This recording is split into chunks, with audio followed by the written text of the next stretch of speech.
Before we get started, please like and subscribe. Let me know where you're watching from, and you can support the channel by clicking thanks or joining. I never believed New Year's resolutions meant anything. To me, they were just words people said to feel clean for a moment, before slipping back into the same habits. Still, every year I wrote one down, not because I expected change, but because writing it felt like drawing a thin line between who I was and who I pretended I wanted to become. My name is Daniel Harper. I was 34 years old when this happened, and I lived alone in a quiet suburb outside Portland, Oregon. I worked remotely for a logistics company, and my days blended together so smoothly that time felt less like a line and more like a fog. That was the reason for my resolution that year. I wanted to stop drifting. I wanted to make a decision that mattered. On the night of December 31st, I stayed home. No party, no friends, no noise except the low hum of the heater and the ticking clock on my kitchen wall. Outside, the neighborhood was strangely still. Most people had gone downtown or to private gatherings. Fireworks would come later, but for now the street felt abandoned. At 11:45, I sat at my small dining table with a legal pad and a pen. I wrote the date at the top, December 31. I stared at the blank page longer than I expected. When I finally wrote my resolution, it surprised even me. This year, I will confront what I have been avoiding. That was it. No specifics, no measurable goal, just a promise to myself that I would stop running from the one thing that had been following me for years. I did not write what that thing was. I did not need to. I folded the page carefully, tore it out, and placed it inside a white envelope.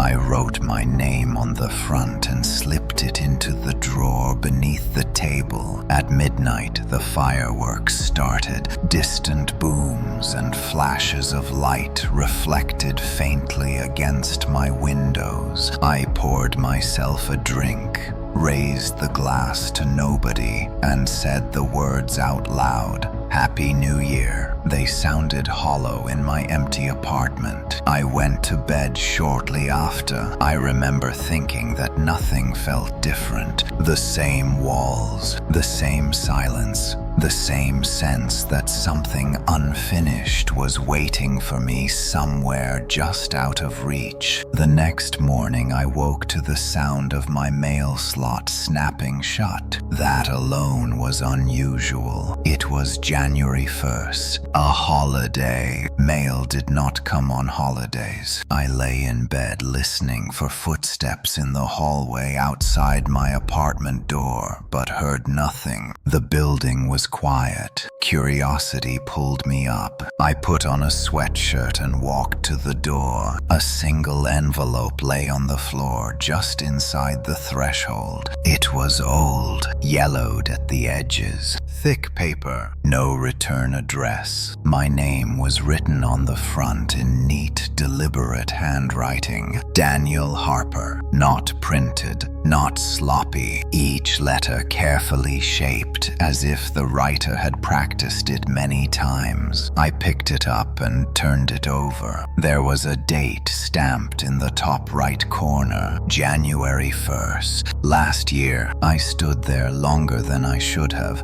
My first thought was that it was a mistake, some kind of delayed letter, but that did not explain how it ended up inside my apartment building on a holiday morning, or why it felt heavier than it should. I opened it. Inside was a folded card. The paper was thick, like an invitation. On the front, in the same careful handwriting, were the words, "You are cordially invited." My stomach tightened. I opened the card. Daniel Harper, you made a promise to yourself. It is time to honor it. The event will take place at midnight. Attendance is mandatory. The address was printed beneath, an address I recognized immediately. My old house. I had not lived there in over 6 years. The card slipped slightly in my fingers. I read it again. Midnight, mandatory. The address was not just familiar, it was precise. Street number,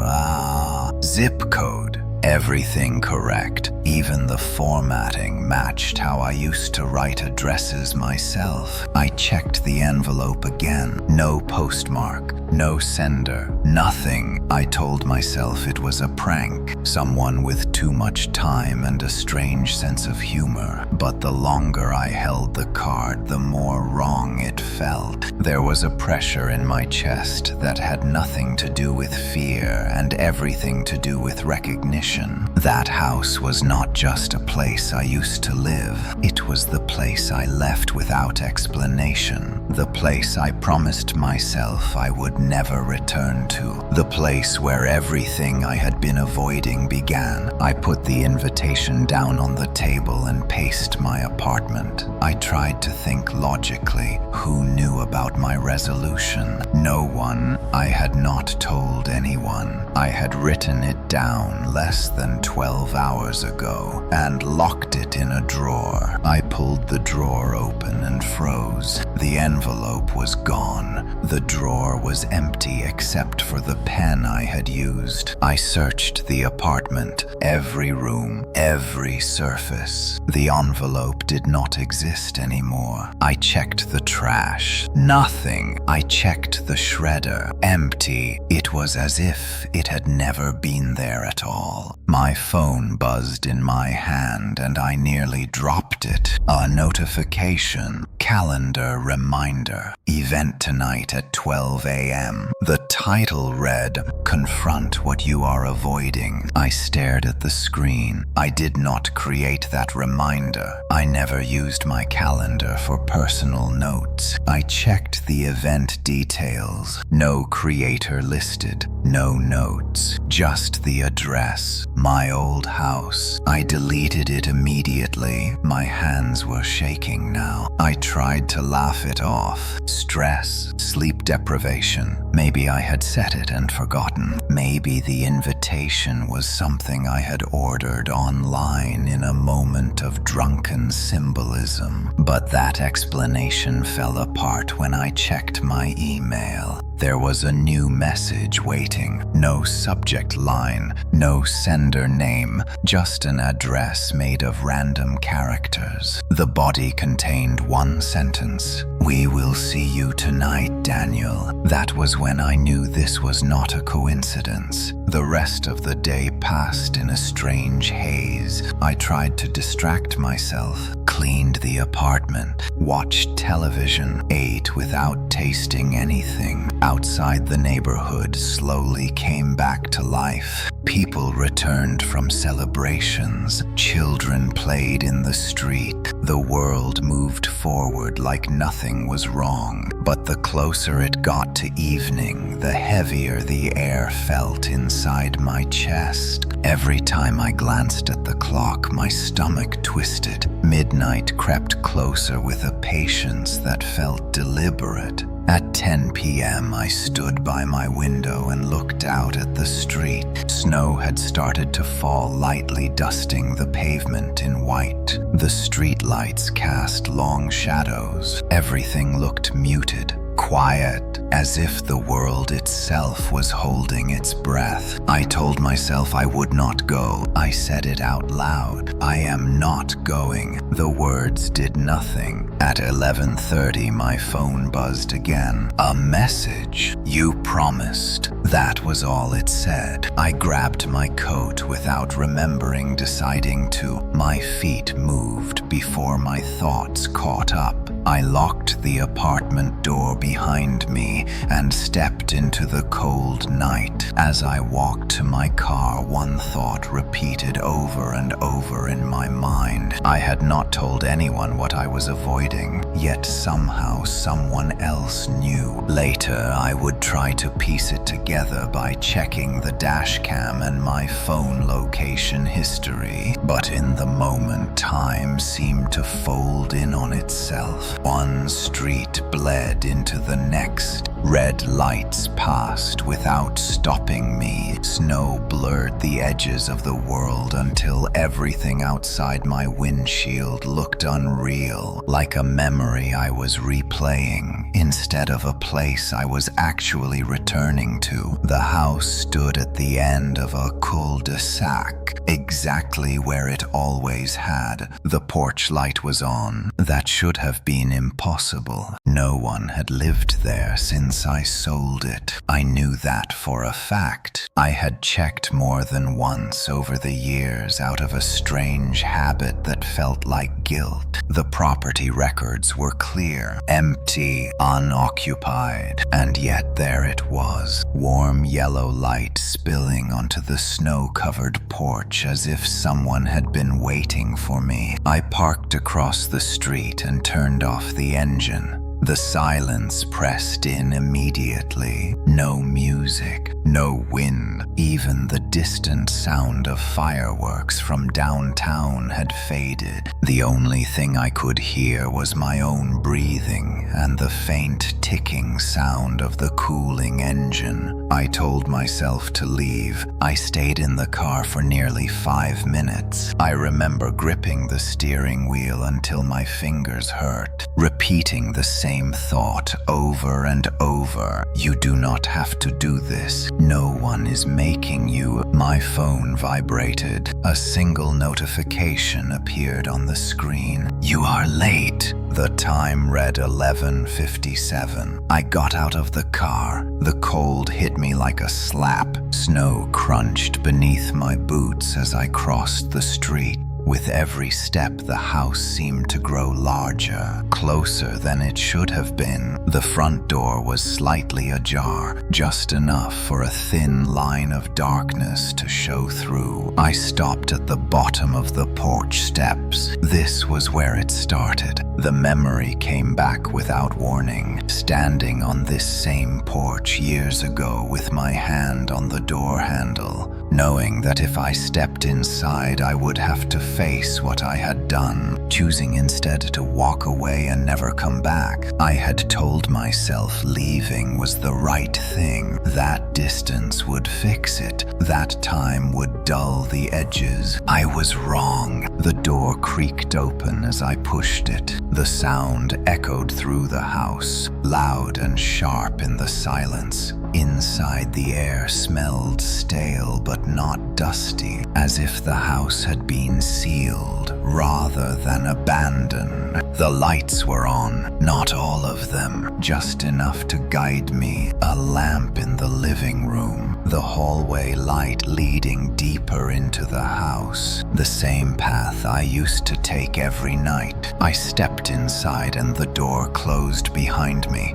not slammed, not forced, just closed. The lock clicked. I froze. My hand flew to the knob and twisted. Locked. I pulled harder. Nothing. My phone buzzed again. Midnight. The message that followed appeared instantly. Welcome home, Daniel. I backed away from the door. My heart hammered so hard I could hear it in my ears. The house felt smaller than I remembered. The walls closer, the ceiling lower. Every sound I made seemed amplified. I moved slowly through the living room. The furniture was different, but familiar at the same time. A couch I never owned, A coffee table I did. Family photos on the wall that should not exist. Photos of me, not recent, not old either. Images of moments I did not remember living. Me standing in this living room with a woman whose face was always just out of focus. Me at the dining table with an empty chair across from me. Me sleeping on the couch as if exhausted. I reached out and touched one of the frames. The glass was warm. A sound came from the hallway. Footsteps, slow, deliberate. Someone was walking toward me from deeper in the house. I backed into the living room, my eyes locked on the dark hallway. My mind raced through explanations that collapsed as quickly as they formed. Squatters, an elaborate prank, a break-in. The footsteps stopped. A voice spoke. "You look older than I expected." The voice was calm, familiar, too familiar. A man stepped into the light. He was about my height, my build, same dark hair, same tired eyes. It was me, not a mirror, not a reflection. He stood a few feet away, smiling gently like someone greeting an old friend. "You finally decided to keep your promise," he said. I could not speak. My throat felt tight, dry. He gestured toward the hallway. "We do not have much time. The year is ending again." I shook my head. "This is not real," I said. "You are not real." He laughed softly. "You said the same thing last time." Last time, the word landed like a weight in my chest. He walked past me toward the kitchen. I followed without meaning to, my body moving on instinct. The kitchen looked exactly as it had years ago. Same counters, same cabinets, even the small crack in the tile near the sink. On the table sat an envelope. White, clean, new, my name written on the front. He picked it up and slid it toward me. "Your resolution from last year." I stared at it. "I never made one last year." His smile faded. "You did," he said. "You just did not finish it." My hands shook as I opened the envelope. Inside was a single page. "I will tell the truth." The memory hit me so hard I staggered. The argument, the shouting, the moment I chose silence instead of honesty, the consequences I let someone else carry alone, the reason I ran. I looked up at him. "What happens if I do not?" he asked quietly. His eyes were suddenly empty. "Then we start over." The lights flickered. Somewhere in the house something moved, and I understood. This was not an invitation. It was a loop. And I had been trapped in it longer than I knew. "Then we start over." The words echoed inside my head like they had been spoken into a hollow space that had always been waiting for them. The other me watched my reaction with calm patience, as if he already knew exactly how this moment would unfold. "Start over from what I asked." He tilted his head slightly. "From the beginning, from the night you decided not to tell the truth." The kitchen felt colder. I could see my breath now, thin clouds forming and vanishing in the air. I wrapped my arms around myself without realizing it. "You said this already happened," I said, "that I have been here before." He nodded. "Many times." My heart pounded. "Then why do I not remember any of it?" "Because remembering would make it harder to leave again," he said. The lights flickered once more, longer this time. Somewhere above us, Something scraped slowly across the ceiling. The sound made my skin crawl. I looked toward the hallway. "What is that?" He followed my gaze. "That is what is left when you run." I backed away until my shoulder hit the refrigerator. "This is insane. You expect me to believe this house resets itself because I did not tell someone the truth." "Not the house," he said. "You." He stepped closer. Up close, the similarities were even more disturbing. Same scar above the eyebrow, same faint wrinkle at the corner of the mouth. But his eyes were different. They were empty in a way mine were not yet. "You leave," he continued. "You forget. You build a new life that almost works. Then the year ends, and you write another promise." My phone buzzed. A calendar alert appeared on the screen. "Event starting now." I did not touch it. "What happens if I stay?" I asked. He smiled again, but this time it did not reach his eyes. "Then you finish it." A sharp sound came from the living room, like glass cracking under pressure. We both turned. The framed photos on the wall were changing. I watched as one image blurred and reformed. The woman beside me in the picture slowly came into focus. Her face sharpened until I recognized her. "Emily." My chest tightened. She was standing in the doorway of the living room now. Not a photo, not a memory. She looked exactly as she had the last time I saw her. Same dark coat, same tired eyes, but her expression was wrong. Empty, expectant. I took a step toward her. "Emily." She did not move. "You never told her," he said quietly. I swallowed. I was trying to protect her. "You were protecting yourself." Emily raised her hand and pointed toward the hallway. The sound from above grew louder, heavier. Footsteps, not human. I looked back at the other me. "What is coming?" "The truth," he said. The hallway light went out. Darkness poured in like liquid. I felt something brush past my leg. Cold, wet. I gasped and jumped back. Emily finally spoke. "Why did you let me believe it was my fault?" Her voice was flat, broken. The memory came crashing back. The night everything fell apart. The mistake I made. The evidence I hid. The lie I told that shifted the blame onto her.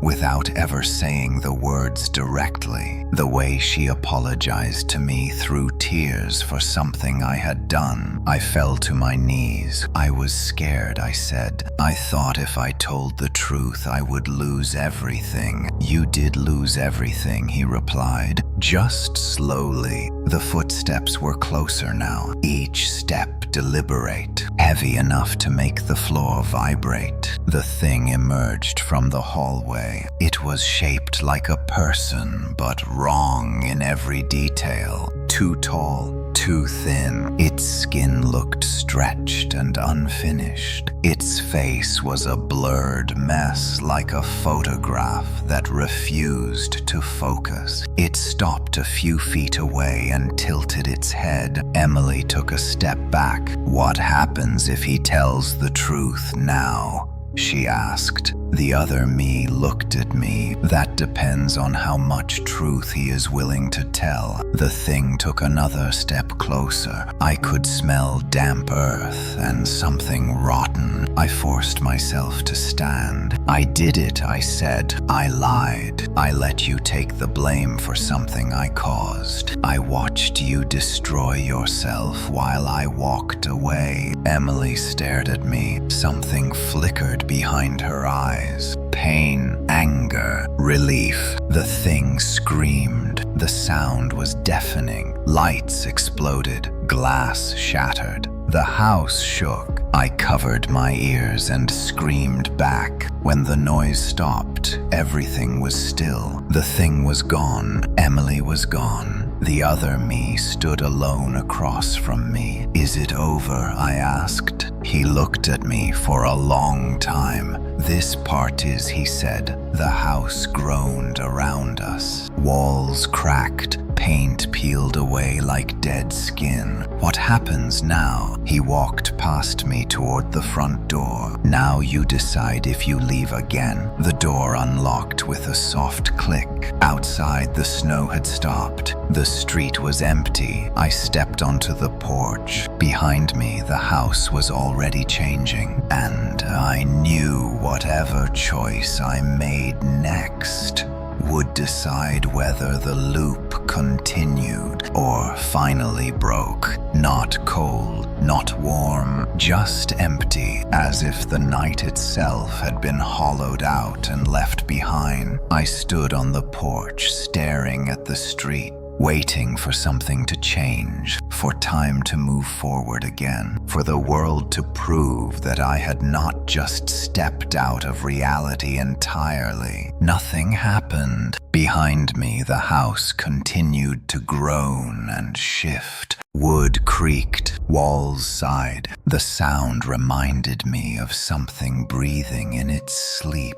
I turned around. The front door was gone, not closed, not broken, gone. In its place was a smooth stretch of wall, freshly painted, as if the door had never existed at all. I reached out and pressed my palm against it. Solid, cold. You chose to leave again. The voice came from everywhere and nowhere at once. I spun around. Who are you? A shape formed at the edge of the porch light. Not the other me. Something taller, thinner. Its outline shimmered like heat rising off asphalt. I am what keeps the promise, he said. My stomach twisted. What promise? The one you make every year. I stepped back until my heel hit the porch railing. You are the thing in the house. I am the result, he replied calmly. When you refuse to finish, the street lights flickered.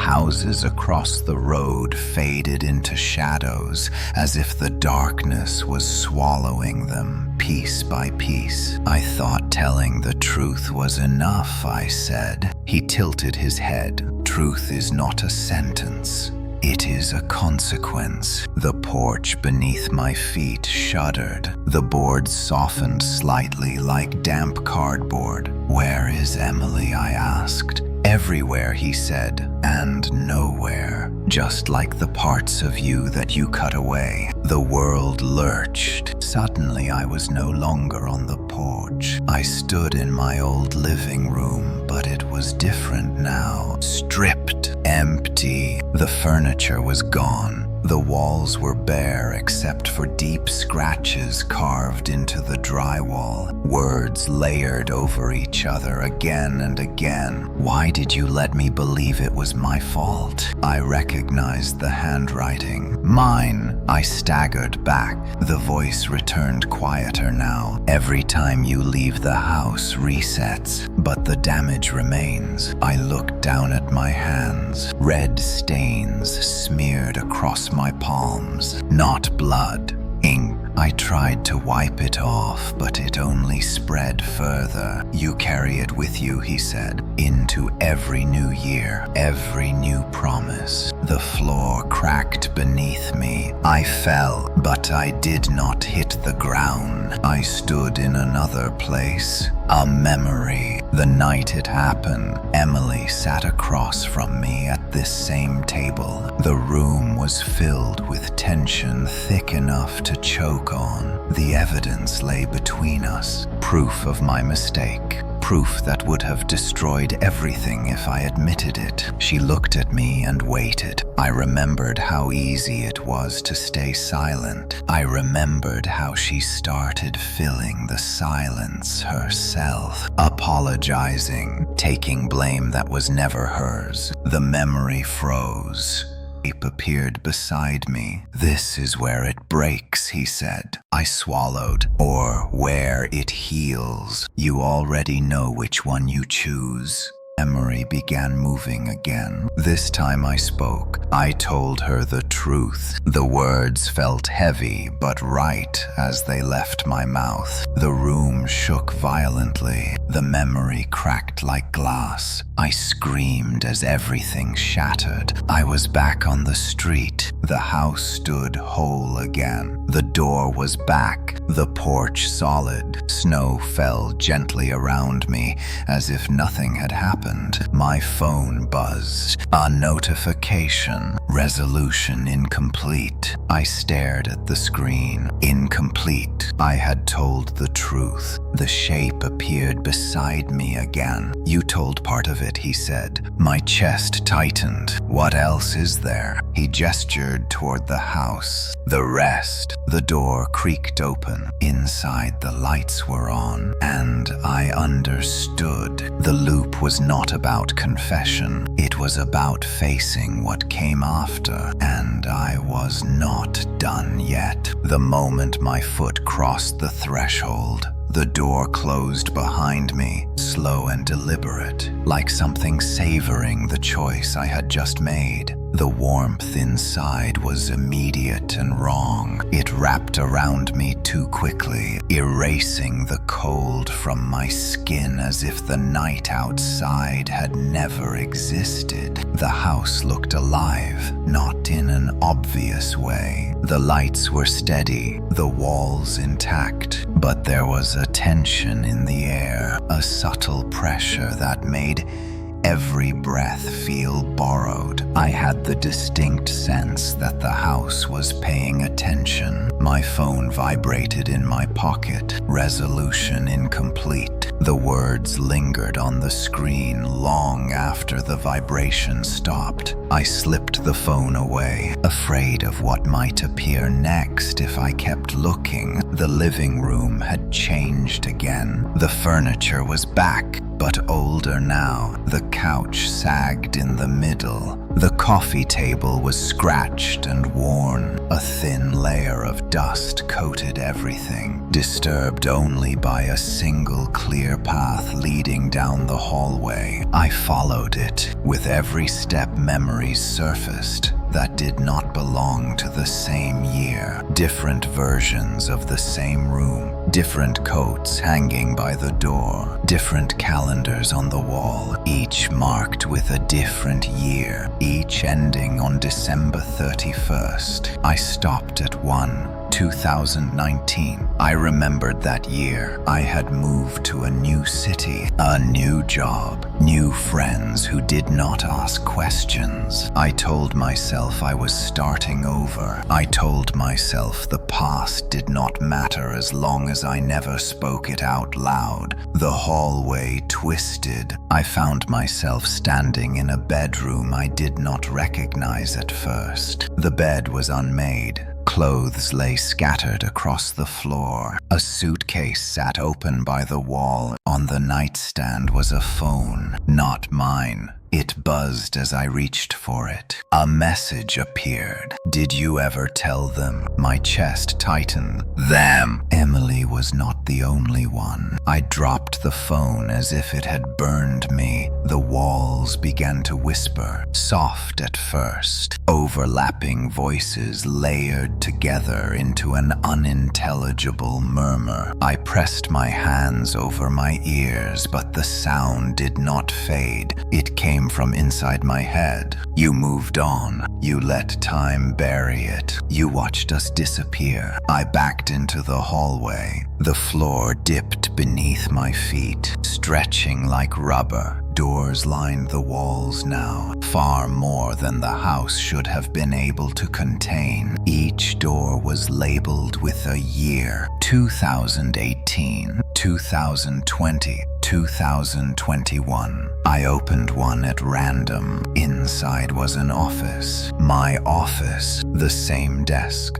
The same computer, the same view out the window. On the screen was an email draft, unfinished, subject line blank. The body contained a single sentence. I need to tell you something. I remembered writing it. I remembered deleting it. A chair scraped behind me. I turned. A man sat in it, older than me, thinner, his hair streaked with gray. He looked tired, in a way sleep could never fix. Do you know who I am? He asked. I nodded slowly. Another me, another year. He leaned forward, elbows on his knees. This is as far as I got, he said, before it stopped letting me forget, stopped letting you forget what I asked. The house, he smiled weakly. No, the years. The office dissolved around us, walls peeling away like paper. We stood in a long corridor filled with doors, each one slightly open. Every time you walk away, you leave something behind, he continued. A version of yourself that remembers everything you tried to bury. I swallowed. And what happens to them? He looked down the corridor. They stay. A scream echoed from somewhere far away. Then another, each one different, each one familiar. I staggered back. Those are me. Us, he nodded. The house does not punish you. It preserves you. The screams grew louder. The doors began to shake. I covered my ears and shouted for it to stop. Suddenly, everything went silent. The corridor vanished. I stood alone in the living room again. The front door stood open. Outside, the street looked normal, peaceful, snow still falling softly. My phone vibrated one last time. New resolution detected. I stared at the screen. It read, "This year I will face what comes after the truth." The door waited, and for the first time since this began, I understood. The house was not asking for honesty anymore. It was asking for endurance. I did not walk through the front door. I did not step back into the night. Instead, the house pulled inward around me, folding space until there was no clear line between rooms. Years or memories. The warmth thickened, pressing against my skin until sweat formed at my temples, even though the air felt stale and old. I stood in the living room, but it was no longer anchored to a single moment. The clock above the fireplace ticked loudly. Its hands spun forward, then backward, then stopped altogether. Each time they paused, the room changed. One moment the walls were clean and freshly painted. The next they were cracked and yellowed, bearing water stains that crept like veins across the ceiling. The furniture aged and renewed itself in slow waves, as if the house was breathing through decades in a matter of seconds. My phone vibrated again. Resolution active. I laughed, a short, broken sound. Active, like a program running in the background of my life. The hallway stretched unnaturally long, its end disappearing into shadow. Doors along the walls opened and closed on their own, revealing flashes of lives I half remembered. Me at different ages, me laughing with strangers whose names I could not recall, me standing alone in apartments that smelled unfamiliar, me staring at my reflection in mirrors with growing confusion. Each version of me carried the same hollow look behind the eyes. I covered my face and kept walking. The whispers returned. Not accusations this time. Instructions. Keep going. Do not stop. This is what comes after. The floor shifted beneath my feet, turning soft and uneven like packed soil. My shoes sank slightly with each step.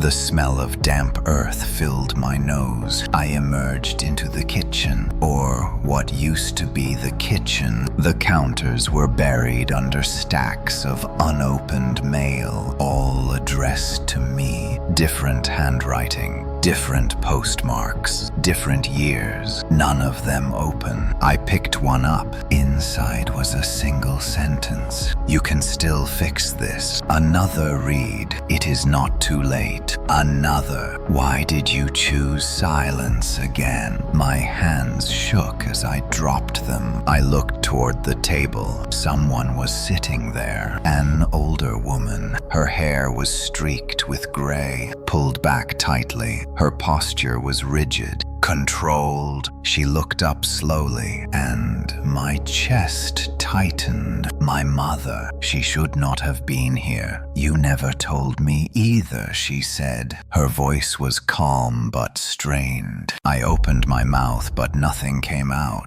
"You let me defend you," she continued. "You let me believe the lies because it was easier than disappointing me." The room darkened. The clock began ticking again. I tried to speak. "I was ashamed." She nodded slowly. "I know. That was worse." The walls cracked open, revealing darkness beyond them. Shapes shifted inside that darkness, pressing against the edges like something trapped under ice. My mother stood. "You learned how to run early," she said. "You just never learned how to come back." The floor dropped away. I fell again. This time I landed in a narrow space, a hospital hallway. Fluorescent lights flickered overhead. The smell of disinfectant burned my nose. I recognized this place instantly. The night Emily left, I stood outside a closed door, listening to voices inside. Doctors, nurses, the sound of crying. I remembered standing here before. I remembered choosing not to go in. The whispers grew louder. "Go in." I reached for the handle. It was warm. Inside the room, Emily lay in the bed, pale and exhausted. She turned her head slowly and looked at me. "You came back this time," she said softly. I nodded, tears burning my eyes. "I should have been here." She smiled faintly. "Yes." The monitor beside her flatlined. The sound was sharp, final. "No, no, no," I shouted. The room shattered. I was back in the house. I collapsed onto the living room floor, gasping for air that felt too thin to sustain me. The shape appeared again, not behind me, inside me. I felt it settle into my chest like a second heartbeat. "This is endurance," he said, "living with the weight of what you cannot undo." I pressed my hands against my sternum. "It hurts." "It always does." The front door appeared once more. Beyond it, I could see the street. Dawn lightened the sky faintly. A new year trying to begin. My phone buzzed. Progress saved. I laughed weakly. "What happens if I leave now?" I asked. The shape did not answer. The door waited, and I realized the cruelest part of the loop was not being trapped inside the house. It was being allowed to walk away, carrying everything with me into another year. I walked out of the house. The door closed behind me without a sound, and for a brief, terrifying moment, I thought it might erase itself again. But when I turned, it was still there, solid, ordinary, just a house at the end of a quiet street. The sky was pale with early morning light. Snow lay undisturbed across lawns and sidewalks, smooth and innocent,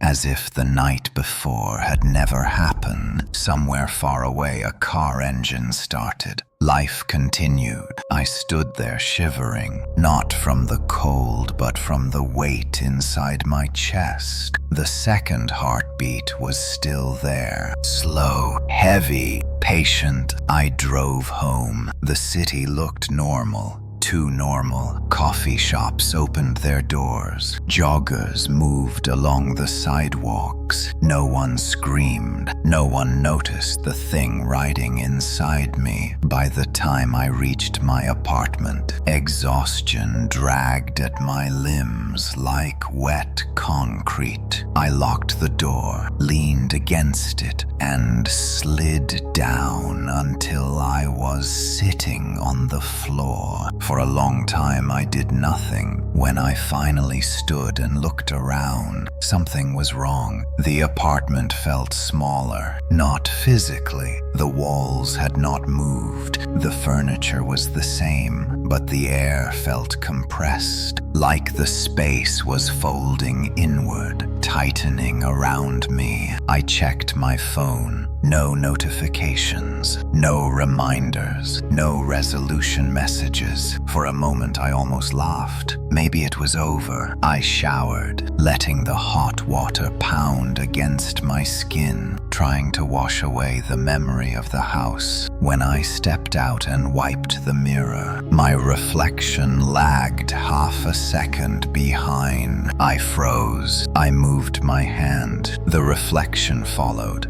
but slower than it should have. I leaned closer to the glass. My eyes looked darker, older. The faint hollow I had seen in the other versions of myself was starting to form. No, I backed away. The rest of the day passed in fragments. I tried to work, but could not focus. Words blurred on the screen. Emails felt distant, meaningless. Every so often I felt that second heartbeat pulse harder, like something adjusting its grip. That night I dreamed of doors, hundreds of them, all opening at once. I woke just after midnight. The apartment was silent. My phone lit up on the nightstand. A new message from an unknown number. Did you think leaving meant escaping? I sat up, heart racing. Another message followed. You brought us with you. Us! I swung my legs out of bed and stood. The apartment lights flickered on their own. Shadows stretched unnaturally long across the walls. The hallway door creaked open. I had closed it before going to sleep. Someone stood inside, not a stranger. Me, but not just one. There were 3 of them, different ages, different years. One looked barely older than I was now. His eyes were sharp with fear. Another was older, hunched slightly, his face carved by regret. The third looked wrong in a way I could not define. His features were blurred at the edges, like a memory losing detail. They stepped into the living room. You left us there, the youngest said. Every time you walked away, the older one smiled bitterly. And every year we waited for you to come back. My chest burned. I did not know. The blurred one tilted his head. You chose not to know. The second heartbeat thudded painfully. The walls of the apartment rippled like water. I backed away until I hit the window. What do you want from me? The oldest me met my eyes. To live, the youngest laughed softly. Or to stop. The lights went out. In the darkness, I felt hands press against my chest, not touching my skin but something deeper. Memories flooded me. Every version of myself that had been left behind. Every year that ended without closure. I screamed. The lights snapped back on. The apartment was empty. I collapsed to my knees, gasping. My phone buzzed on the floor beside me. Progress updated. I stared at the screen. Phase 2 initiated. I laughed hysterically. Phase 2 of what? The answer came from inside my head. Integration. I felt it then. Not just the weight, the blending. Thoughts that were not mine brushing against my own. Regrets that did not belong to this year pressing forward. the boundaries between me and the others thinning. I staggered to the mirror. My reflection smiled before I did. Behind my eyes, something else was learning how to look out, and I understood. Leaving the house did not end the loop. It only moved it inside me, and now it was learning how to live my life. I did not sleep after that. Every time I closed my eyes, I felt the others shifting inside me, like passengers adjusting in the dark. Their thoughts brushed against mine in fragments. Regret,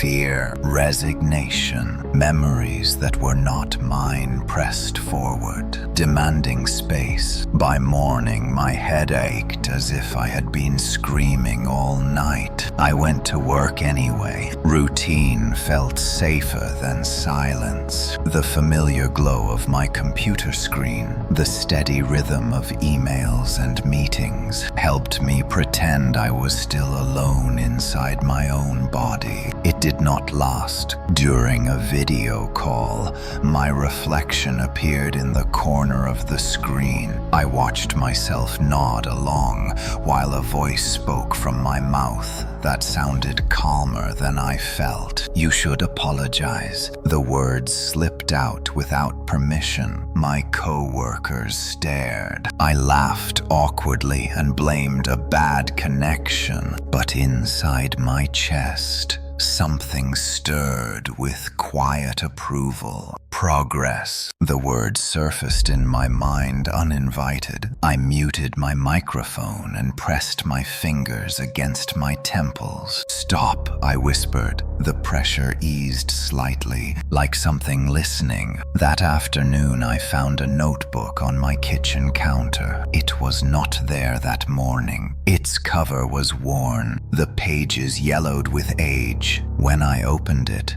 my handwriting filled the pages, but not from this year. Each entry was dated December 31st. Different years, different promises. I flipped through them with shaking hands. I will tell the truth. I will stop running. I will make it right. I will not abandon them again. The final entry was blank, except for a single sentence written at the top of the page. "This year we endure." A knock sounded at my door. Sharp, precise. My heart pounded as I approached, every instinct screaming not to open it. When I did, no one stood in the hallway. Only a box sat on the floor. Plain cardboard, my name written on the lid. Inside I found photographs, not printed images. Polaroids. Each one showed me in a different place. Different years, different lives. Me standing beside co-workers I barely remembered. Me smiling at parties I had convinced myself I never attended. Me alone in empty apartments, staring at walls like I was listening to something no one else could hear. The last photo made my stomach drop. It showed me sitting at my desk. Right now, the timestamp read 10 minutes ago. I turned slowly. The apartment was empty. That night, the voices became clearer. Not whispers, conversations. They argued inside me. Some wanted to go back to the house. Some wanted to disappear entirely. One voice remained calm through it all. Endurance requires sacrifice. I recognized it, the thing that kept the promise. I pressed my hands over my ears, but it did not matter. "You cannot separate anymore," it said. "You are the sum of what you refused to face." I stumbled to the bathroom. The mirror reflected too many expressions at once. Fear flickered across my face, then anger, then something cold and accepting. My mouth opened. We will survive this year. The words felt practiced. Agreed, came the reply from inside. The next days blurred together. I found myself doing things I did not remember deciding to do. Writing emails I did not recall typing. Canceling plans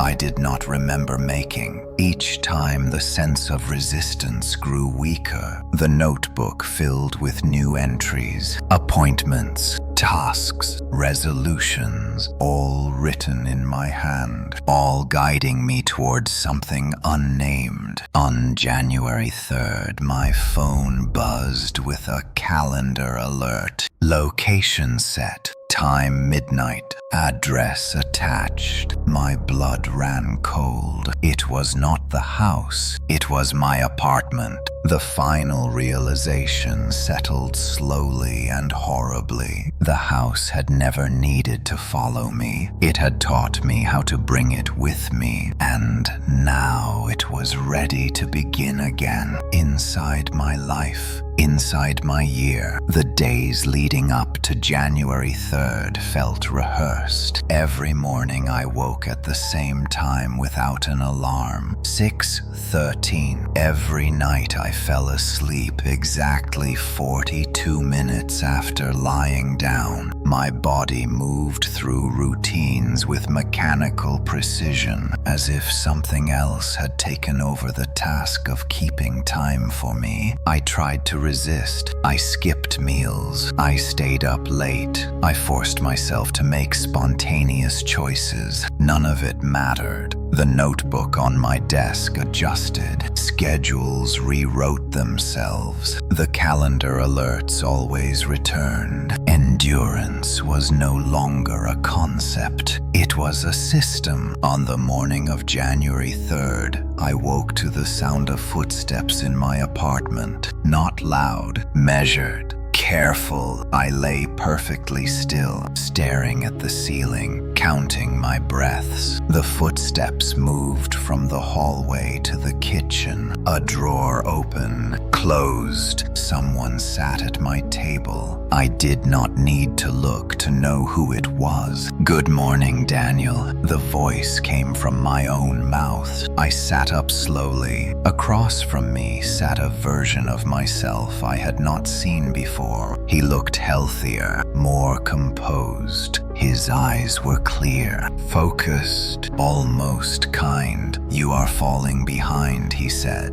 "Behind what?" He folded his hands neatly. "Acceptance." I shook my head. "This is not happening." He smiled patiently. "It already has." The walls of the apartment shimmered faintly. The edges of objects softened like melting wax. I could feel the other versions of myself watching from somewhere deeper inside. "We need you functional," he continued. "The year requires it. The year." The phrase sent a chill through me. "What happens tonight?" I asked. He leaned forward. "We formalize the cycle." My stomach clenched. I stood abruptly and backed away. "I am not doing anything. You do not control me." He did not move. "Control is inefficient," he said. "Cooperation lasts longer." The scene dissolved. I stood in the living room alone, breathing hard. The table was empty, no sign that anyone had been there, except the notebook. A new page had been filled. January 3rd, midnight. Begin observance. The word made my skin crawl. I spent the rest of the day watching the world through my window. People passed by unaware. Couples laughed. Children played in the snow. Life continued untouched by the machinery grinding inside me. By evening, the apartment lights dimmed on their own. Candles appeared on the table. I did not bring them. They were arranged in a careful circle. In the center lay the notebook, open to a blank page. My phone buzzed. Attendance confirmed. I backed away until I hit the wall. "This is a ritual," I whispered. "Yes," came the reply from inside me. "One you designed." The clock struck 11 out of 50.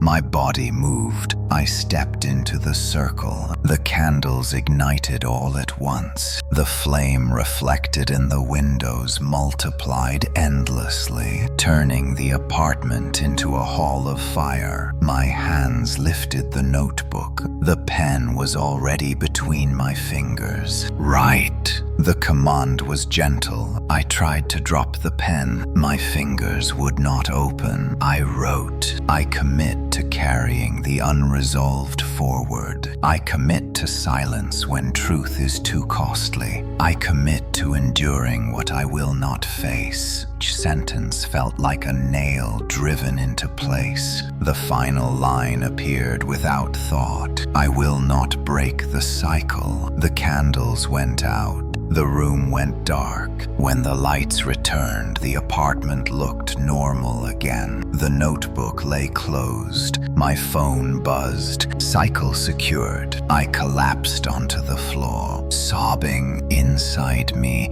something settled comfortably. That night, I dreamed of watching myself from a distance, living, working, smiling, enduring, and somewhere beneath it all, the house waited, not as a place, but as a pattern, ready to repeat every year as long as I allowed it. The morning after the observance felt eerily calm. I woke without panic, without resistance. The apartment looked the same as it always had. Clean, quiet, ordinary. Sunlight filtered through the blinds and painted soft lines across the floor. For a brief moment, I almost believed nothing had happened. Then I felt the second heartbeat. Steady, confident, in control. I rose from bed and moved through my routine with unnatural ease. Coffee brewed at exactly the right strength. Emails drafted themselves in my head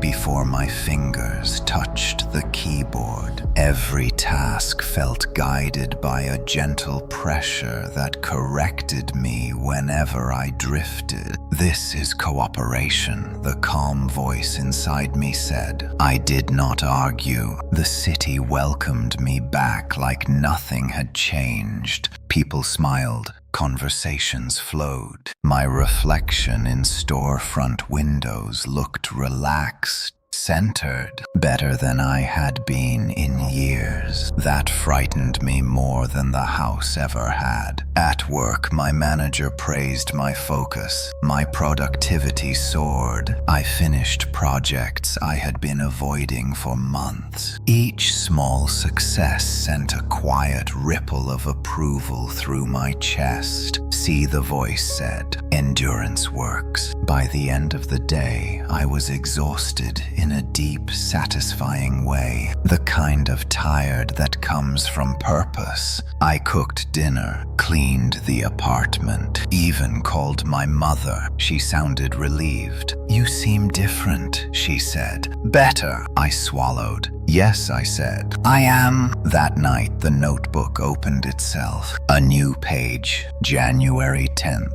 Observations. I sat at the table and read the entries that appeared line by line in my handwriting. Subject displays improved compliance, resistance minimal, identity integration progressing. I slammed the notebook shut. No, the second heartbeat pulsed warmly. Denial delays stability. I paced the apartment, trying to outrun the thoughts pressing forward. Every corner felt watched, not by eyes, but by expectation. I need to stop this, I said. You already agreed, the voice replied. I grabbed my coat and left the apartment without a plan. Cold air hit my face hard and sharp. I walked until my legs burned, letting the noise of the city drown out the whispers. At a crowded bar downtown, I ordered a drink I did not want and sat alone. Music thumped. Laughter filled the room. Normal human chaos. For a while it worked. Then I noticed the man across the bar. He looked at me with recognition. He raised his glass slightly. We know each other, he said. My blood ran cold. I shook my head. No, we do not. He smiled gently. Not yet. I pushed past him and stumbled into the restroom. My reflection stared back with an unfamiliar confidence. You cannot hide in crowds, the voice said.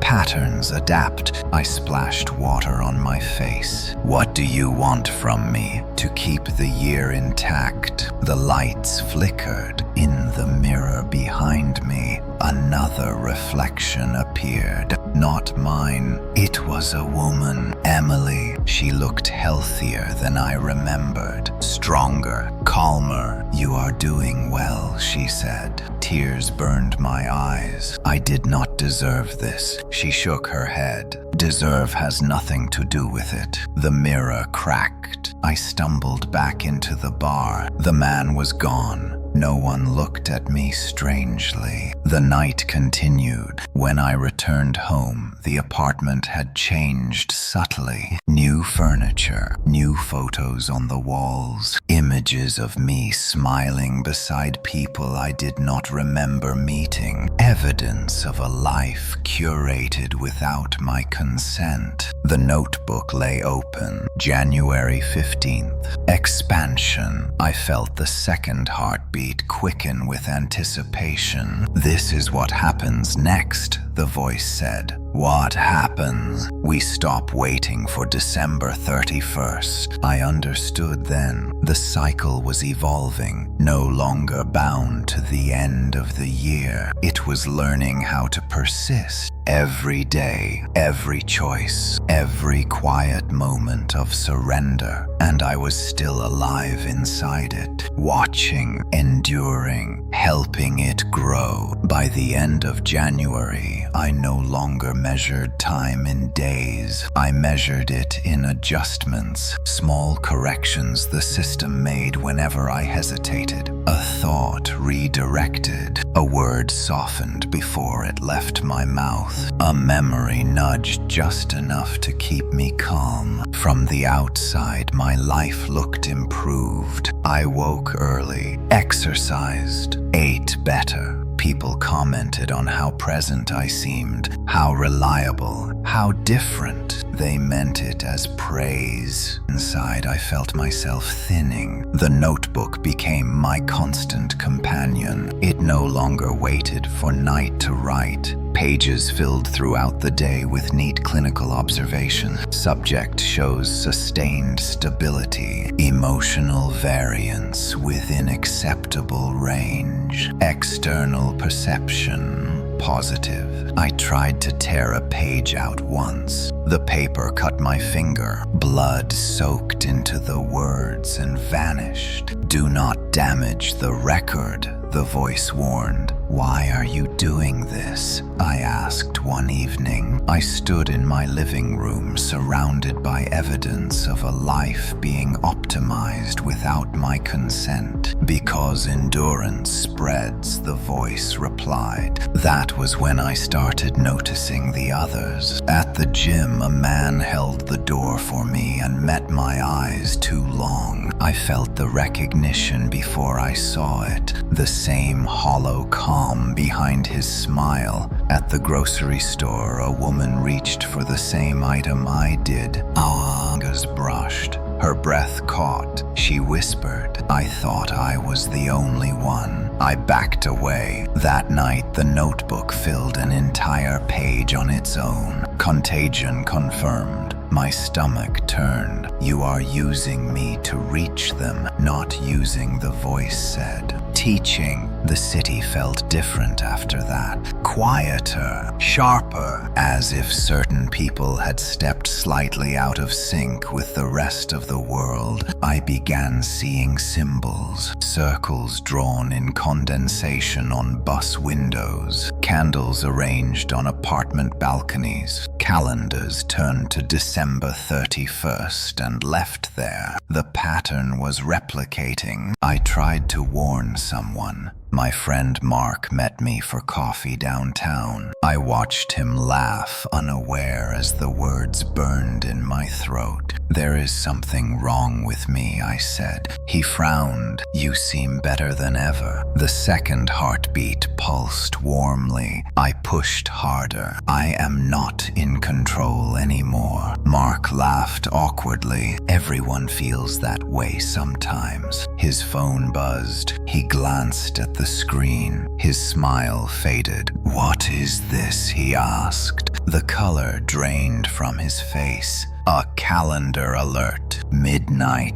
Address attached. Not my apartment. His. I stood up so fast my chair scraped loudly. Do not go, I said. He stared at the screen as if hypnotized. I think I have to. The voice inside me hummed with approval. Progress accelerates. I followed Mark through the city streets until we reached his building. He turned to me at the entrance. If I do not come back, he said, tell my wife I am sorry. I wanted to scream. The door closed behind him. I never saw Mark again. The next morning, his name was gone from my contacts, gone from my emails, gone from every photo I had ever taken with him. Only the notebook remembered. Secondary subject integrated. Grief response minimal. That was when I understood. The cycle did not just repeat. It consumed. People did not escape. They were absorbed, their lives smoothed down into patterns, their resistance ground away until only endurance remained. I locked myself in my apartment and sat in the dark. This cannot keep happening. It will.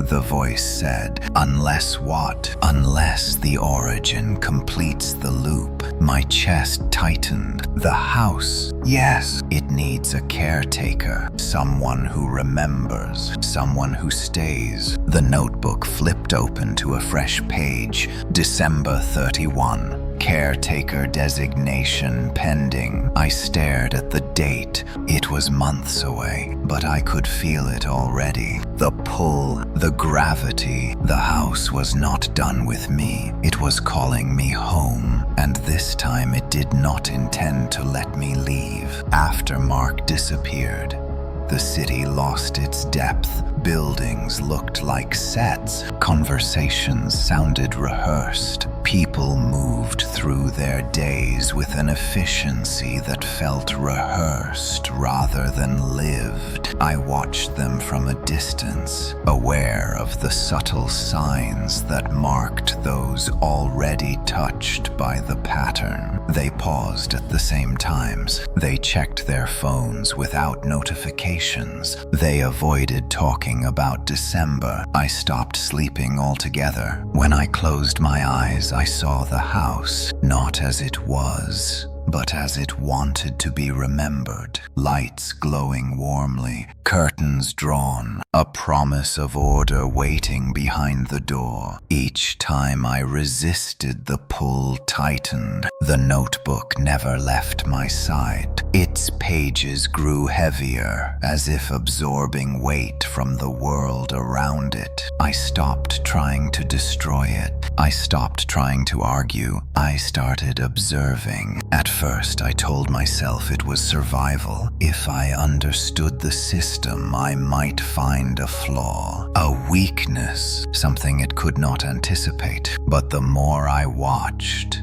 the more I realized the truth. It anticipated everything. On February 7th, a woman collapsed on the subway platform. People rushed to help. An ambulance arrived. I stood frozen as her phone buzzed on the ground beside her. Midnight. Address attached. I knew that address. The house. No one else noticed. By March, the symbols were everywhere. Chalk circles on sidewalks that faded by morning. Candles in office windows burning late into the night. Entire apartment buildings where every calendar stopped on the same date, December 31st. I confronted one of them, a man named Aaron who lived 2 floors below me. He had always been quiet, polite, invisible. One night I knocked on his door and held the notebook up like proof. "You know about this," I said. His eyes flicked to the pages. "You should not interfere." His voice sounded empty. "What happens to them?" I demanded. "People like Mark." Aaron hesitated. "They are not gone. They are stored." "Stored where?" He swallowed. "In the years." The door closed softly in my face. That night the voice spoke without waiting for me to ask. "You cannot stop the expansion." "Why not?"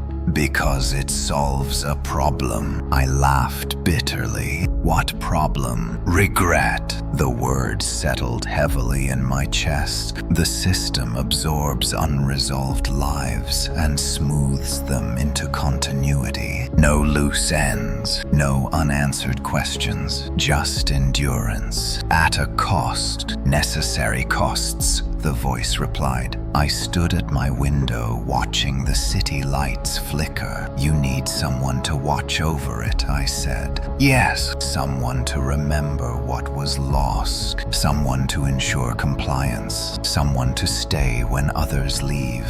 "Caretaker." The word echoed. I felt the second heartbeat slow into something steady and deep. The calendar flipped on its own. June. Then August, then October. Time began skipping like a damaged recording. People aged around me faster than they should have. New faces replaced old ones without explanation. Entire relationships vanished from memory. Only I remembered. And the notebook. On November 15th, the final notice appeared. "Caretaker assignment confirmed." My hands shook as I read it. "Report to origin location. December 31st, midnight." I packed a bag without thinking. Not clothes. Evidence. Photographs of people who no longer existed. Notes of conversations that no one else remembered.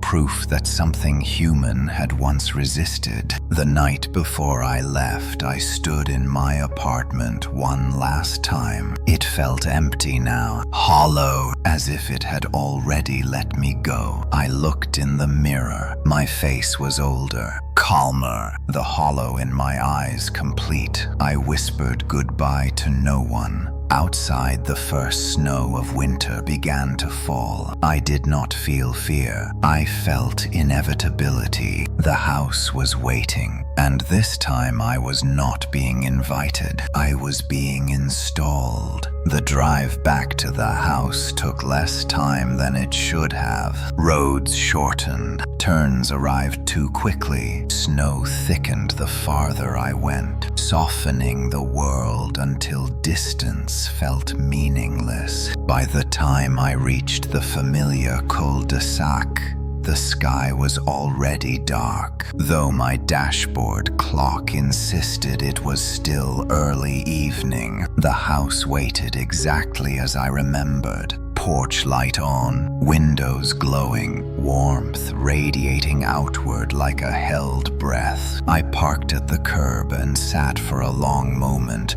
with my hands resting on the steering wheel. I did not feel fear anymore. Fear required the belief that something could still go wrong. This was installation. I stepped out into the snow. The front door opened before I reached it. Inside, the air was perfectly still. No dust, no decay. The house had been reset to an ideal state. Furniture arranged symmetrically, surfaces clean, everything placed with intention. "Welcome home," the voice said, not from inside my head, from the walls. I walked into the living room. At its center stood a table I did not remember owning. On it lay the notebook, open. Beside it sat a small brass key, caretaker access. I picked it up. It was warm. The hallway stretched deeper than before, branching into passages that had never existed. Doors lined both sides, each marked with a year. Not just mine, hundreds, thousands. Every unresolved life had a place here. I moved slowly past them, running my fingers along the door frames. Behind some, I heard weeping. Behind others, silence so complete it felt reverent. "This is where they are kept," the voice explained. "Not punished. Preserved." For what? For continuity. I stopped at a door marked with my name, Daniel Harper. Beneath it, another date, December 31st. Every year, my reflection stared back at me from the polished wood. Older, calmer, empty. I unlocked the door. Inside was a room identical to my apartment living room. The couch, the table, the window, except the view outside showed the cul-de-sac. Time collapsed here. I understood then. This room was not for living. It was for watching. I sat. The chair molded itself to my shape. The notebook appeared on the table in front of me. A new section had begun. Observations, Year 1. I did not remember writing, but the entries were already there. Caretaker compliance, steady. Emotional variance stabilized. Resistance eliminated. A screen flickered to life on the wall. Not a television, a window. I watched as Mark stepped out of his building months ago and walked into a different version of this house. I watched him hesitate. I watched him disappear behind the door. Others followed. Dozens, hundreds, all carrying promises they never finished. All relieved to stop resisting. "This is mercy," the voice said. I closed my eyes. "No, it is order. Order prevents collapse." I opened them again. The notebook waited. I picked up the pen. Outside the house, fireworks echoed faintly in the distance. Somewhere the city celebrated another approaching year. I began to write. Entry 1. Subject acceptance complete. The second heartbeat synchronized fully. The voice softened. "You will keep the cycle stable. You will remember what others cannot. You will remain." The clock chimed softly. 11:59. Snow fell heavier outside. I wrote the final line on the page. Caretaker active. The house exhale. Midnight arrived, and the year ended exactly as it was supposed to. The first morning of the new year inside the house was silent. No fireworks, no distant cheers, just a deep stillness that felt deliberate, as if the world outside had been muted to protect what was happening within these walls. I woke in the chair without remembering falling asleep.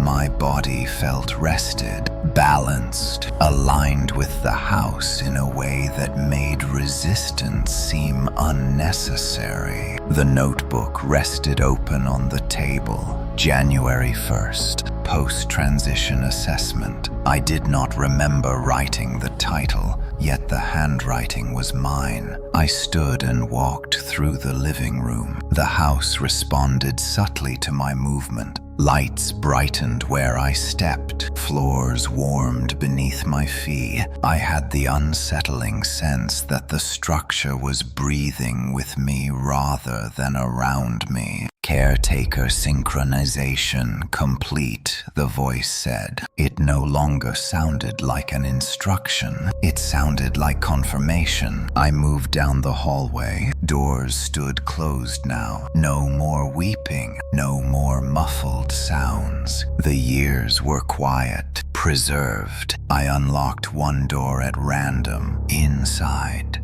was a memory that did not belong to me. A young man sat alone in a studio apartment, staring at his phone as midnight approached. His resolution lay written on a scrap of paper beside him. I will forgive myself. He never did. The moment passed like a dream dissolving on waking. I closed the door gently. You see them now, the voice said. I nodded. They are not suffering. They are resting. That was the lie I told myself to keep standing. The house showed me its systems. I learned how the years folded into rooms, how unresolved moments crystallized into spaces that could be observed but not altered, how endurance smoothed pain into something manageable, something quiet, something useful. The house did not feed on fear. It fed on unfinished things. That was its genius. At noon, the front door opened. Someone new stood on the porch. A woman in her late 20s, red eyes, shaking hands. She clutched a folded piece of paper like a lifeline.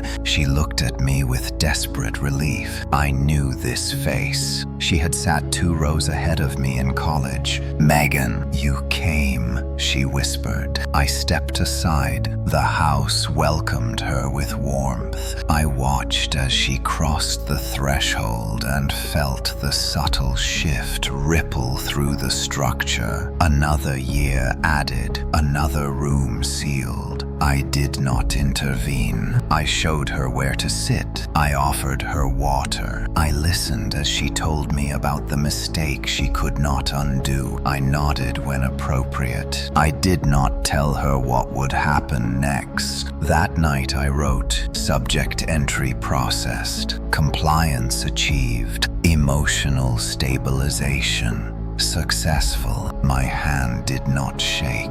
Days passed, then weeks. People arrived quietly, never together, always alone, each one carrying a promise they had failed to keep, each one relieved when the house took the burden from them. The city outside continued without noticing. I watched fireworks from the window weeks later and felt nothing. The house was stable, the cycle secure, and then I found the room that should not exist. At the far end of the hallway beyond the oldest doors stood one marked only with a symbol, a circle. I knew before opening it what I would find. Inside sat a younger version of me, the night before the first resolution. He looked up. "Do you know how to stop it?" he asked. I closed the door, and for the first time since becoming caretaker,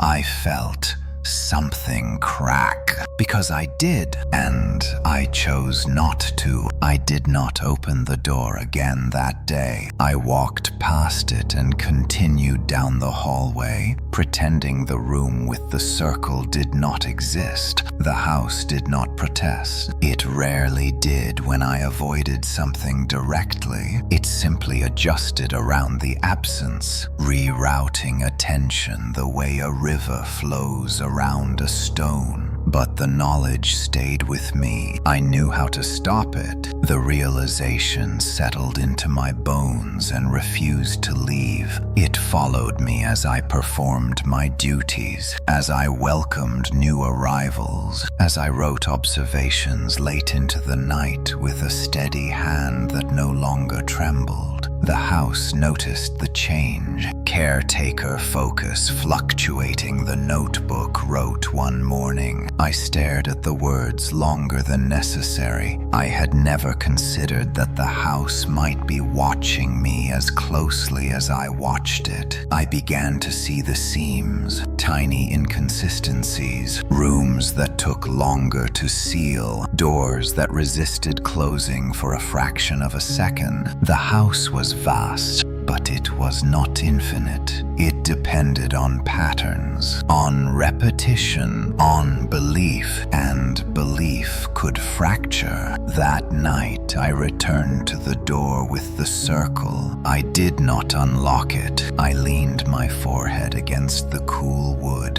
and listened. On the other side, the younger version of me spoke softly. "You promised you would come back." The words cut deeper than any accusation. I whispered through the door. I did not know how. There was a pause. "Then you learned." The house shifted uneasily. I stepped back. "If I open this door," I asked, "what happens?" "You remember everything," he replied. "All the years, all the choices, all the moments you let the house decide for you." I closed my eyes. "And the house loses you." That was the part the voice had never said out loud. The caretaker cannot exist without forgetting. I felt the second heartbeat stutter. "Warning," the house said. "Caretaker destabilization detected." I pressed my hand flat against my chest. "You told me endurance was mercy. Endurance requires structure."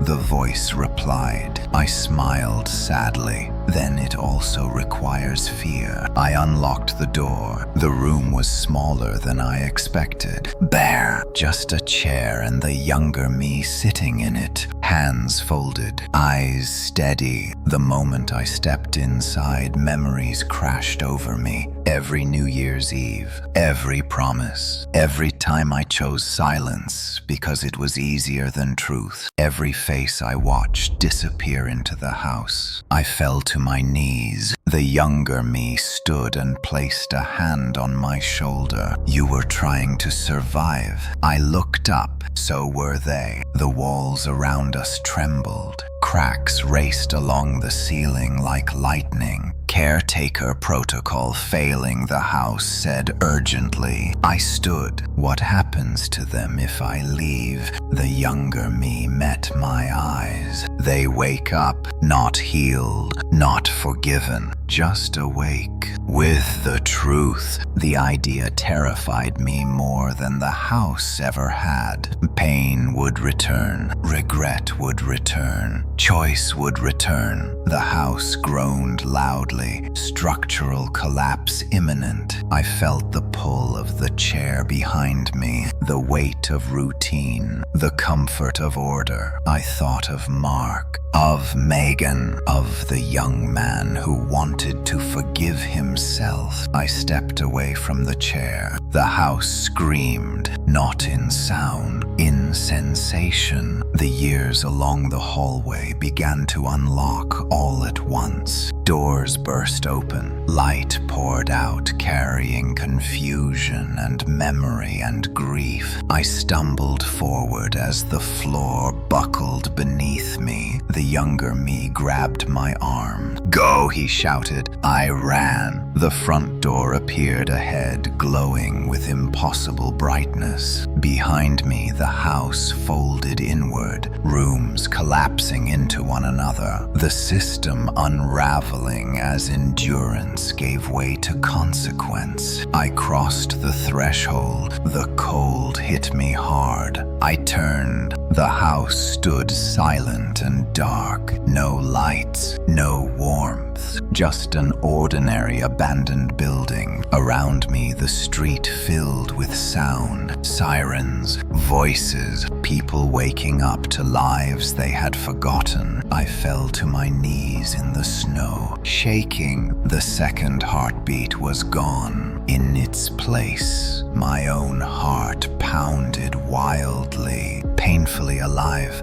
The house did not follow me, but I knew the cost. The cycle was broken, and everyone would have to live with what came after, including me. The world did not heal when the house fell silent. That was the first lie I had believed without questioning. Morning came slowly, painfully, like a wound reopening. Snow melted into gray slush along the street. People wandered outside their homes with vacant expressions, as if waking from a dream that refused to explain itself. Some cried without knowing why. Others affed too loudly at nothing at all. I walked among them unnoticed. Everyone remembered. Not everything, not clearly, but enough. Memories returned like broken glass pushed back into flesh, jagged, misaligned, painful in ways that could not be explained to anyone else. Mark's wife stood on the sidewalk across from their building, screaming his name until her voice failed. Megan sat on the curb with her head in her hands, whispering apologies to no one. The young man who wanted to forgive himself stared at his reflection in a darkened car window, shaking. There was no caretaker anymore, no structure to soften the impact.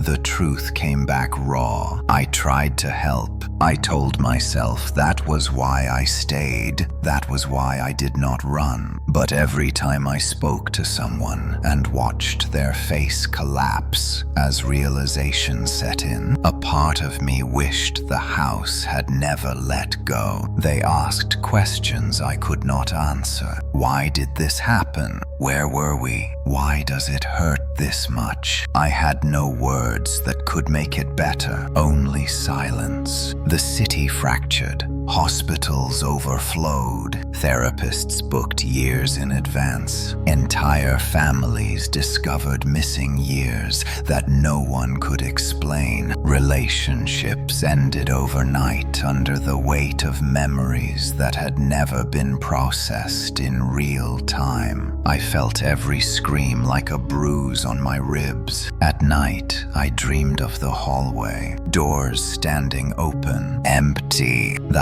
house was gone, but its architecture remained in my mind like a scar. I could still walk its length with my eyes closed. I could still hear the voice telling me endurance was mercy. It had been wrong. Endurance without choice was just imprisonment with softer edges. On January 9th, I found the notebook on my kitchen table. It should not have existed. Its cover was cracked, its pages warped as if exposed to water and fire at the same time. The last entry trembled as I read it. Caretaker terminated, cycle incomplete, system instability unresolved. I slammed it shut. No, I threw it into the trash and took the bag outside myself. I did not trust it alone in my apartment. That night, the second heartbeat almost returned. For a few seconds, I felt the pressure in my chest, the urge to organize, to categorize, to soften the pain by turning it into structure. I dropped to my knees and pressed my hands against my sternum until it passed. Choice hurt,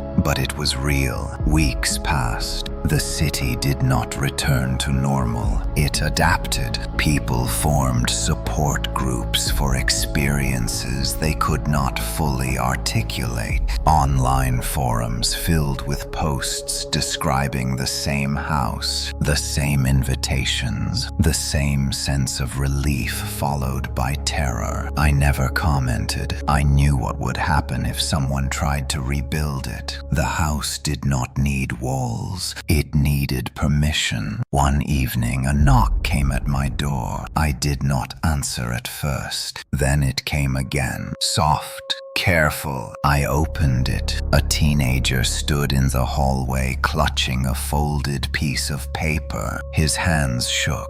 "I got a letter," he said. "It says I have to go somewhere at midnight." My blood ran cold. I took the paper. It was blank. No address, no time, just one sentence written in careful handwriting. "This year I will stop running." I met his eyes. "No, you will not," I said. He looked confused. "You will sit down. You will tell someone what you are afraid of, and you will not let anyone take that choice away from you." He hesitated, then nodded slowly. I closed the door and locked it. For the first time since New Year's Eve, I felt something like hope. The cycle was broken, but its shadow would linger, and as long as people wanted escape more than truth, it would try to return. I would not be a caretaker again, but I would remain, watching, warning, living with what came after. The city learned to live with scars. That was the phrase a local reporter used weeks later. Standing in front of a camera with practiced calm, she spoke about resilience and recovery and community strength. The words sounded right. They always did, but they slid off the truth without touching it. Nothing had healed. It had only been absorbed. People returned to work. Children went back to school. Holidays passed with forced laughter and brittle smiles. From the outside, it looked like progress. From the inside, it felt like everyone was holding something sharp behind their ribs. I saw it in the way strangers flinched when their phones buzzed, in the way calendars were avoided, pages left deliberately blank at the end of the year, in the way no one spoke about resolutions anymore without an edge of fear. I stayed where I was. I moved apartments, but not cities. Distance felt like an invitation for the past to grow vague again. I could not allow that. Memory was the only defense left. At night I walked through neighborhoods that had once been quiet, through streets where I knew something had happened, even if no one remembered exactly what. Certain houses radiated a wrongness that made my skin crawl. Not the old house. Those places where someone had almost been taken. Sometimes I found notes, scraps of paper tucked into mailboxes or slipped under doors. This year, I will finally say it. This year, I will stop pretending. This year, I will face it. The handwriting always careful, deliberate. I burned every one. It felt cruel. It was necessary. One evening in early March, I noticed a pattern forming online. Not forums, comments under unrelated videos, news articles, weather updates, people posting the same phrase. It gets easier when you stop resisting. The words made my stomach drop. I knew that sentence. It had never belonged to the house. It belonged to me, or rather to the part of me that had agreed. I traced the accounts back as far as I could. Many were new, some were years old, but had never posted before. All shared one thing. Each account had gone silent on December 31st of the previous year. Something was stirring. The cycle did not need a building anymore. It needed belief. I started responding, carefully, not with denial, with questions. What are you resisting? What do you think will happen if you stop?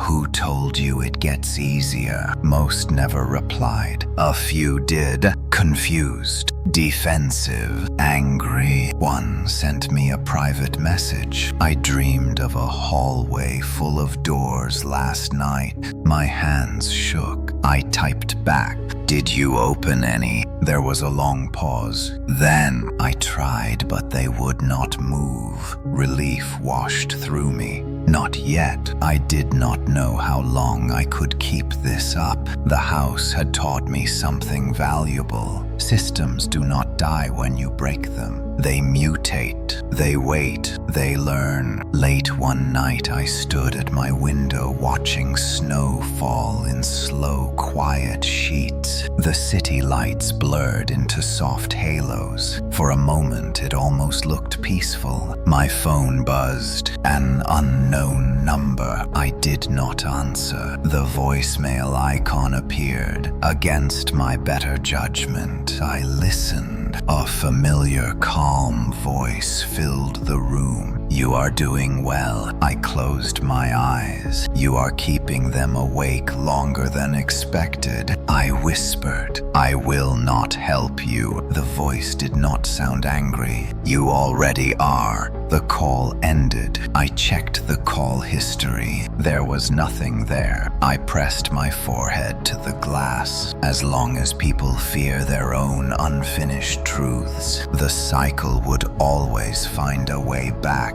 It would not announce itself with a house next time. It would arrive as advice, as comfort, as relief, and someone would listen. I could only hope I would recognize it before it was too late, because this time there would be no caretaker, only witnesses, and not all of them would choose to speak. The first sign that the cycle was returning did not come as fear, it came as relief. That was what terrified me most. In late November, the city began to slow in a familiar way. Conversations drifted toward reflection. Advertisements spoke of fresh starts and clean slates. Friends asked gentle questions about plans and promises. No one called them resolutions anymore, but the idea lingered. I felt it in myself too, a subtle easing whenever I considered letting go, whenever I imagined how simple it would be to stop holding everything together alone. The voice did not return, not directly. Instead, it arrived as suggestions that felt like my own. You cannot save everyone. Some people need structure. Pain without direction destroys. I argued with myself constantly. Choice matters, I whispered. But choice hurts, came the answering thought. The line between the two blurred. Online.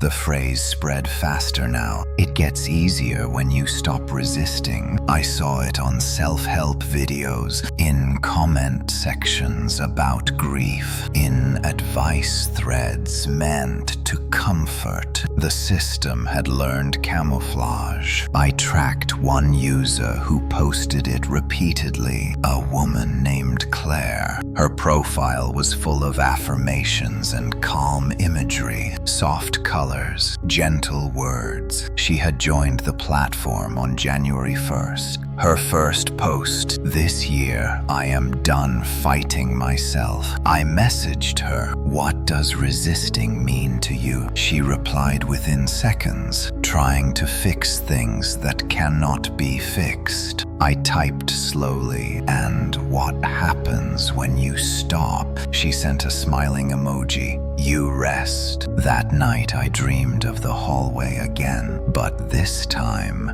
there were no doors, just curtains, soft, inviting. I woke shaking. In December, the calls started. People reached out to me without knowing why. Old acquaintances, friends of friends, strangers who said my name felt safe when they said it. They told me about the weight, about the exhaustion, about the temptation to hand it over. I listened. I did not offer answers. I offered discomfort. It was the only weapon I had left. Then on December 28th, my phone rang. A number I recognized. Claire. Her voice was calm. "I found a place," she said. "It feels right." My chest tightened. "Where?" She hesitated. "It does not matter. It is not a house. That was worse. The cycle had evolved again. No walls, no address, just agreement. I went to see her. She lived alone in a clean, quiet apartment overlooking the river. Candles burned on the windowsill, not arranged, natural. I sat across from her as the sun set. "You do not have to do this," I said. She smiled sadly. "I already did." The air changed. Not heavy, focused. I felt the old pressure begin to form in my chest. Not a second heartbeat. An echo. "This is progress," the thought said. I stood. "No." Claire tilted her head. "You taught me that endurance is mercy." I shook my head. "I taught you that mercy requires choice." Her eyes darkened. "Choice is what hurts." Outside fireworks began testing the sky early. The sound made me flinch. Claire stood and held out her hand. "You can rest too," she said. For a moment I wanted to. God help me, I wanted to. Then I remembered Mark and Megan and the boy at my door. I stepped back.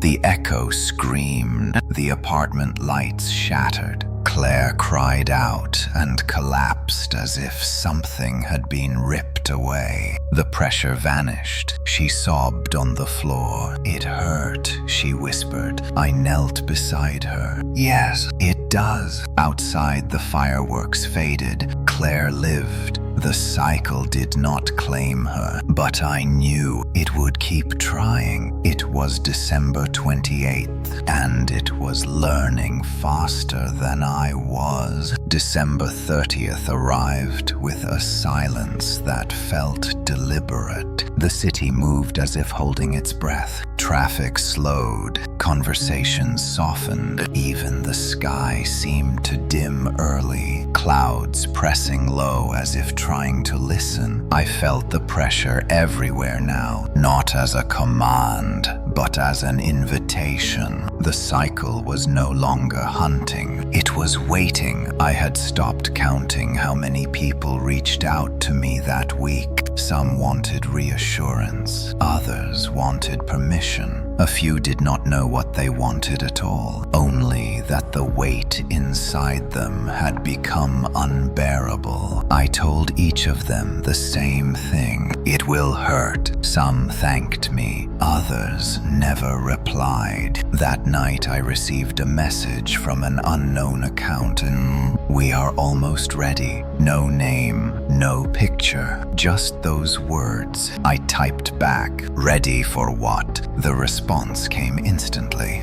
"To rest." I closed my eyes. "You are not rest," I whispered. "You are avoidance." The typing bubble appeared and vanished. Then a final message. "Avoidance keeps people alive." The audacity of it made me laugh. So does truth. I did not sleep. I walked the city until my legs trembled, tracing old routes that meant nothing now. The places where echoes once lingered felt quiet, almost disappointed. Without the house, without the caretaker, the cycle had been forced to adapt. It had adapted well. At dawn on December 31st, my phone buzzed again. Not a call, a calendar notification. Midnight. No address, just a note. "Be present." My heart pounded. That was new. Presence was dangerous. Presence meant choice. I spent the day doing ordinary things. I ate breakfast slowly. I called my mother and listened instead of talking. I sat in a park and watched children play without thinking about the future they might inherit. I stayed. As night fell, the city prepared for celebration. Lights went up. Music spilled into the streets. Laughter rose like smoke. Under it all, I felt the tremor. At 11:58, my phone buzzed again. Now, I stood in my living room. Nothing happened. No pressure. No voice. No echo. For a terrifying moment, I wondered if the cycle had already won by convincing me it was gone. Then the knocking began, not at my door, everywhere. On windows, on walls, on the inside of my skull. I fell to my knees. The air thickened. Thoughts that were not mine pressed forward. You can stop fighting. You can let go. You have done enough. I screamed. No, I forced myself to stand. I opened my door. The hallway was empty, but every apartment door stood open. People stood in their doorways, staring at one another in confusion and fear. We were all being asked the same question. Together, fireworks exploded overhead. Midnight, I spoke loudly so they could hear me. Do not hand it over. Pain is not proof that you failed. Silence does not mean peace. Some closed their doors. Some stepped back inside. Others stood frozen. The pressure surged. I felt it try to fill the gaps. And then it fractured. Not broken, interrupted. The lights flickered. The knocking stopped. People gasped as if waking from a spell. I collapsed against the wall, shaking. The cycle recoiled. It had not expected resistance to be shared. It had learned to isolate, not to confront a crowd. Fireworks roared. Cheers erupted. Life surged forward. The night ended without a caretaker, without a house, without surrender. But I knew better. This was not the end. It was a setback. The cycle had tasted something new, collective resistance. And next year, it would try again, smarter, quieter, more patient. And I would still be here, waiting. The year did not end with a scream. That was the final cruelty. January arrived quietly, slipping into the world like it had always belonged there. Streets were littered with spent fireworks and broken promises. But the sky was clear. The city breathed again. People went back to work. Children returned to school. News anchors spoke of hope and fresh beginnings. No one mentioned what almost happened. I did not sleep on January 1st. I sat by my window and watched the sun rise over buildings that looked unchanged, as if the night before had been nothing more than collective anxiety. The memory of standing in the hallway surrounded by open doors already felt fragile, like a dream that could fade if I did not hold it tightly. The cycle was quiet, too quiet. Weeks passed. Nothing happened. No messages, no pressure, no familiar phrases hiding in plain sight. Relief crept in despite my resistance, and that was when I understood. The cycle had learned patience. It did not need to strike at midnight anymore. It did not need calendars or crowds or fireworks. It had learned something far more dangerous. It could wait inside people. I saw it in small moments. A coworker paused mid-sentence and smiled softly, as if surrendering a thought. A stranger on the train closed their eyes and breathed deeply when the noise became too much. A therapist on a podcast advised listeners to stop fighting painful truths and simply accept them. The language had changed. Acceptance, letting go, peace. The words were harmless on their own. Together they formed a familiar shape. I stopped warning people publicly. Fear only drove them closer to the comfort being offered. Instead, I started listening. I sat in cafes and overheard conversations. I read comment sections late into the night. I watched trends rise and fall. Every so often I heard it. A phrase, a tone, the suggestion that resistance was unnecessary, that endurance was kindness. I marked each instance quietly, not in a notebook, in my memory. The city was learning a new religion, one without a house, one without a caretaker. Everyone could be their own. On February 14th, a man sat beside me on a park bench and began to cry without explanation. I waited. When he finished, he wiped his eyes and laughed nervously. "Sorry," he said. "I think I just needed to stop holding it in." I nodded. "Sometimes that is true. Sometimes it is not." He smiled and stood. I watched him walk away, wondering which one it had been. That night I dreamed of doors again. They were not locked. They were not hidden. They were open, and no one stood in front of them. On March 1st, my phone buzzed. An unknown number. No message, just a shared calendar invite. No title. No location, just a time, midnight. I stared at the screen for a long time. Then I deleted it. The phone buzzed again. Another invite, then another. I turned the phone off. Outside my window, the city glowed softly. Unaware, I understood the truth then. There would never be a final victory, only vigilance. The cycle was no longer something to destroy. It was something to recognize, to name, to refuse quietly. Every day, I stood from the window and turned off the light. In the darkness, my reflection stared back. Tired, older, still human, as long as people feared their unfinished selves. The cycle would always whisper, but as long as someone listened without surrendering, it could not take root. The year stretched ahead, unmarked, unclaimed. I breathed in, I breathed out, and for the first time since that first New Year's Eve, the silence did not feel like relief. It felt like responsibility. The story ends here. Thank you for watching and listening to the whole story. Please subscribe to the channel and turn on the bell to listen to the next stories.